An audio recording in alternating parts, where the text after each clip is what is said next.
latest weather update, Thursday, April 29, 2021.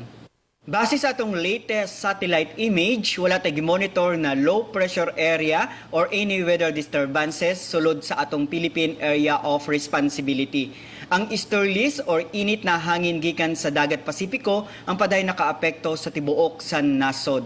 Samtang tibuok sa Visayas, Palawan kasama ng Kalayaan Group of Islands ug ang Occidental Mindoro, in general fair weather atong panahon, makasinatit ang init ug maalinsangan, panagsama panganuron ngadto na sa medyo madag-umon na kalangitan ug naay mga patak-patak na mga pag-uwan tungod kini sa mga localized na mga pagpanugdog og kilat or mugna sa easterlies. Padayon ta mag-monitor sa atong mga gi-issue ng mga thunderstorm advisories.